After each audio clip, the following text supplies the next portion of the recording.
आज हम सीखेंगे कहीं बाहर से आने के बाद घर के अंदर कैसे जाएं। घर का दरवाजा ना छुएं। दरवाजा खोलने के लिए किसी को घर के अंदर से बुलाएं।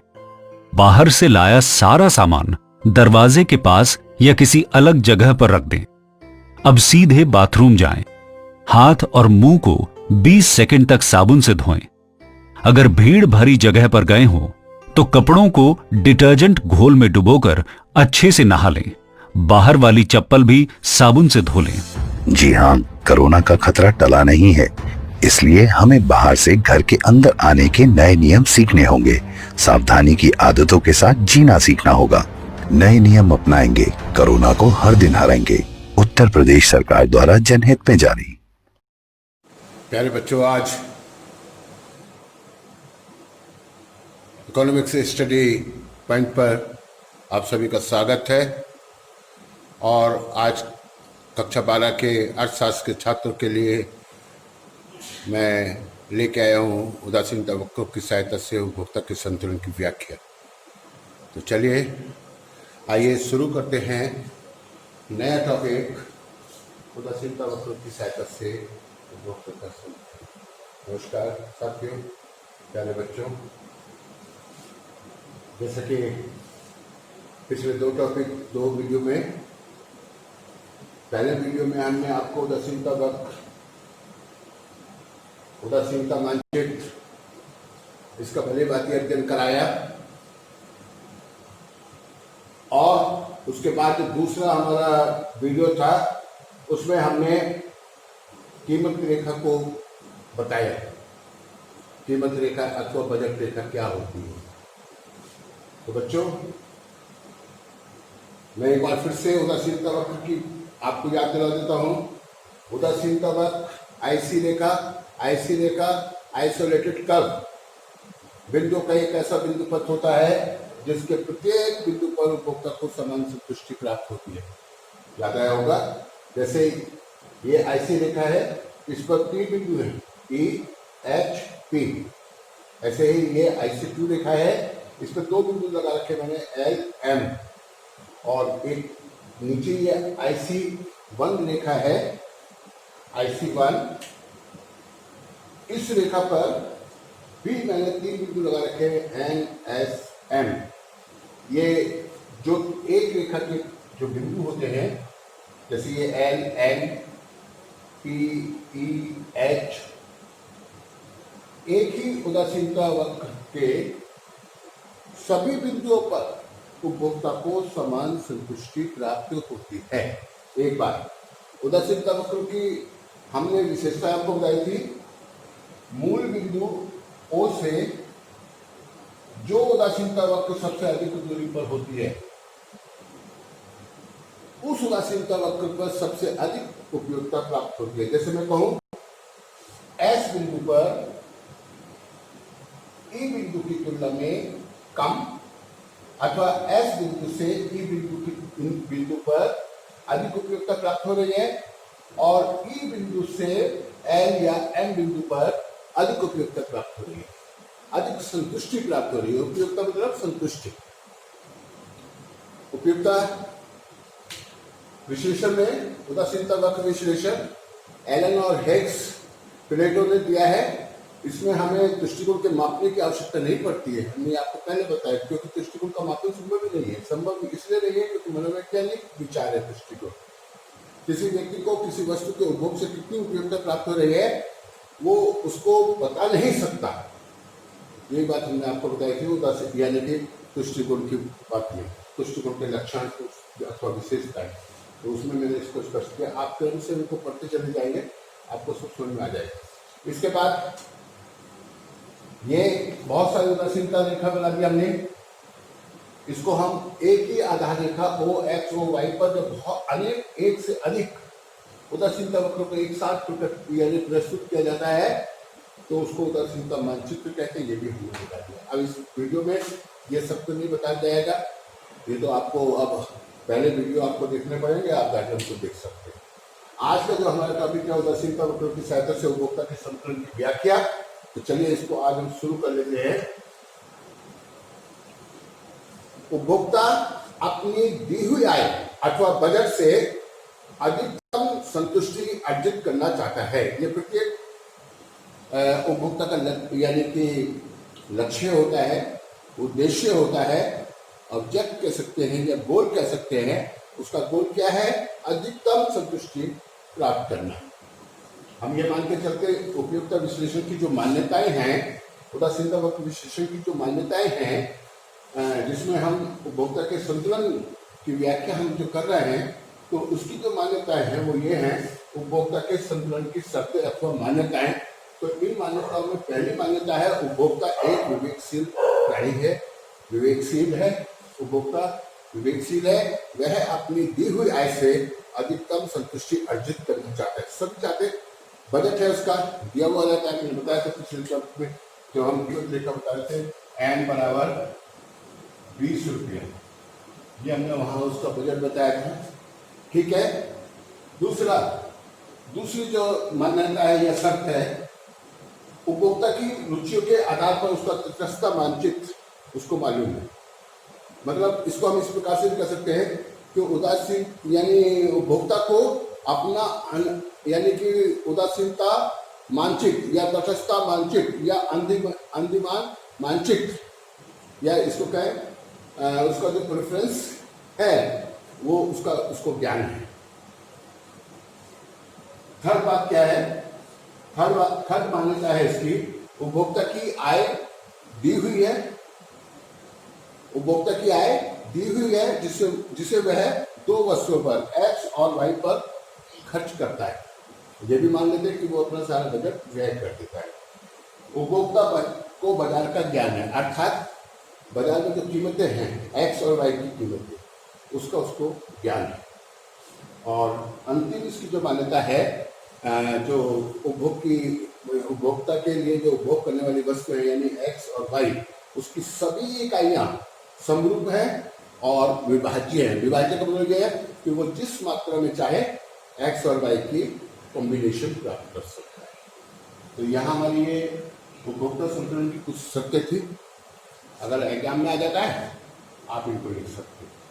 संतुलन की दो प्रमुख जो बातें हैं उपभोक्ता के संतुलन की जो शर्तें हैं, पहली शर्त, बजट रेखा तटस्थ रेखा पर,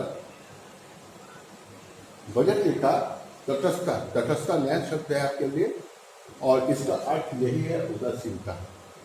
इसको तटस्थ रेखा को हम अंदिमान भी कहते हैं, अंदिमान वक्र भी कहते हैं। या देखिए कभी आ जाता है एग्जाम में, उदासीनता वक्र की सहायता से उपभोक्ता के संतुलन की व्याख्या कीजिए, अथवा तटस्थता वक्र की सहायता से उपभोक्ता के संतुलन की व्याख्या कीजिए, अथवा अंदिमान वक्रों की सहायता से उपभोक्ता। सभी क्वेश्चन एक जैसे हैं, इस बात का आपको ज्ञान होना चाहिए। कभी आप ये सोचो उदासीनता वक्र की सहायता से हमने पढ़ा था और तटस्थता वक्र की सहायता से हमने ये नहीं पढ़ा, तो ये ऐसा नहीं करना है आप लोगों को। देखिए क्या है पहली शर्त, बजट रेखा तटस्थता रेखा की स्पर्श रेखा होनी चाहिए। पहली बात, यानी जो हमारा कीमत रेखा है या बजट रेखा है उस पर उदासीनता वक्र जो है स्पर्श करेगा और कीमत रेखा उसकी स्पर्शी रेखा होगी, जैसे यहाँ की बिंदु पर लिखा है। ठीक। दूसरी बात, तटस्थता वक्र जो है या उदासीनता वक्र ये मूल बिंदु O से उन्नततर ऊंचाई की ओर जाता हुआ होना चाहिए। ठीक है, ये कॉन्वेक्स होना चाहिए। एक होता है नतोदर, नतो का मतलब है नीचे की ओर आता हुआ, और उन्नतोदर का मतलब है ऊंचाई की ओर जाता हुआ। देखिए मैं आपको फिर से स्पष्ट कर दूं कि उदासीनता वक्र के जो ये O एक्स अक्ष है, O बिंदु है, मूल बिंदु है O, इससे जो उदासीनता वक्र दूर है उस पर अधिक संतुष्टि प्राप्त होगी उपभोक्ता को, और जो पास है उस पर कम। देखिए हम ये मान के चलते हैं ना कि उपभोक्ता अपना संपूर्ण बजट व्यय कर देता है। यहाँ पर हमने क्या किया है कि ये रेखा है ऐसी रेखा, इस पर हमने 3 बिंदु दिखाए हैं, एक ये एस है, एक ये एन है, एक ये एम है। 3 बिंदु दिखाए हैं। देखिए एस एम बिंदु पर जितनी संतुष्टि मिलेगी उतनी संतुष्टि एस बिंदु पर मिलेगी, उतनी ही संतुष्टि एन। यदि वो एम और एन को चुनता है तो अपना सारा बजट व्यय कर देगा और क्या होगा, उसे संतुष्टि कितनी मिलेगी, एस, यानी कि एस के बराबर ही मिलेगी। ठीक है, एस बिंदु पर क्या हो रहा है, उसका संपूर्ण बजट व्यय नहीं हो रहा है ना। एन बिंदु पर क्या हो रहा है, संपूर्ण बजट व्यय कर रहा है। अगर पी बिंदु की बात करें तो पी बिंदु उसकी बजट रेखा के पी और एच, ये पी बिंदु और एच बिंदु उसके दिए हुए बजट रेखा के ऊपर के बिंदु है, अर्थात इनको वो है नहीं खरीद सकता है। ठीक है, अब देखिए पी और एच इन बिंदु को वो खरीद नहीं सकता, लेकिन ई बिंदु जो कि उसकी कीमत रेखा पर स्थित है इसको वो खरीद सकता है। ठीक है, जब ई बिंदु को वो खरीद सकता है तो इसका मतलब क्या होगा कि उसे संतुष्टि कितनी मिलेगी, पी और एच और ई इन तीनों के बराबर यानी एक्स के बराबर संतुष्टि उसको प्राप्त हो गई। लेकिन पी और एच को वो नहीं खरीद सकता, जबकि ई बिंदु को वो खरीद सकता है। ई बिंदु जो है उसकी कीमत रेखा का बिंदु है, इस पर वो क्या करेगा, इस पर वो वाई की वाई वस्तु यानी जिसको हमने केला कहा है कितनी मात्रा खरीदेगा, y1 मात्रा खरीदेगा। ठीक है, और x की x1 मात्रा खरीदेगा। इससे क्या होगा, उसको संतुष्टि मिलेगी p के बराबर या h के बराबर, लेकिन h को वो नहीं खरीद सकता, p को नहीं खरीद सकता, h को नहीं खरीद सकता।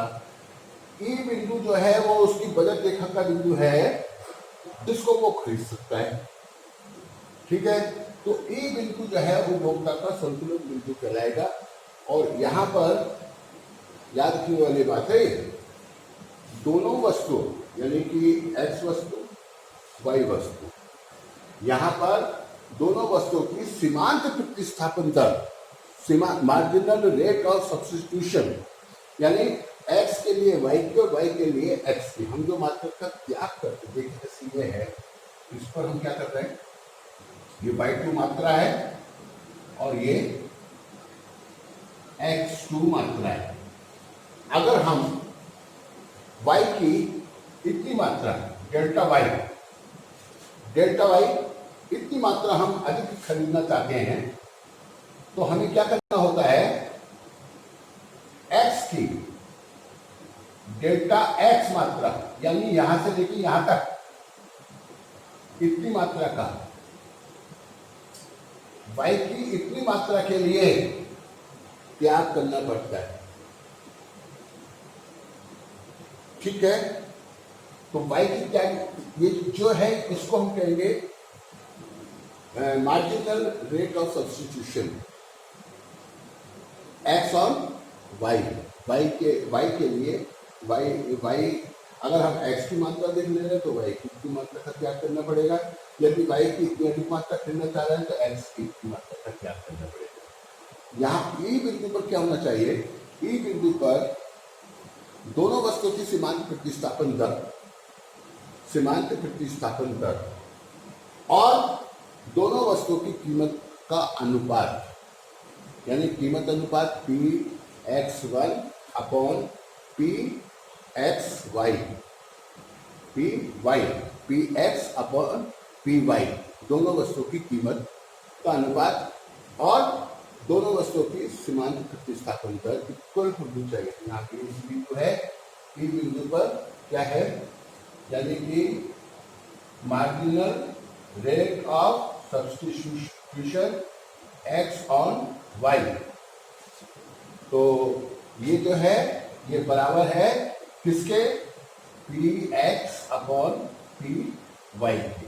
तो ये जो बिंदु है ऐसा इसी बिंदु पर है। ठीक है, इसीलिए ई बिंदु पर उपभोक्ता अपनी दी हुई आय से अधिकतम उपयोगिता प्राप्त कर रहा है। कितनी उपयोगिता, यानी P के बराबर H के बराबर, ये H बिंदु H के बराबर प्राप्त कर रहा है, P के बराबर, लेकिन उसको व्यय उतना नहीं करना पड़ेगा। वो H को अगर खरीदना चाहे या P को खरीदना चाहे तो उसे अधिक व्यय करना पड़ेगा। यहाँ पर ई बिंदु को वो अधिक मात्रा में नहीं खरीद रहा है, मतलब अधिक व्यय नहीं कर रहा है, और उससे क्या हो रहा है, संतुष्टि उसको कितनी मिल रही है, संतुष्टि उसको मिल रही है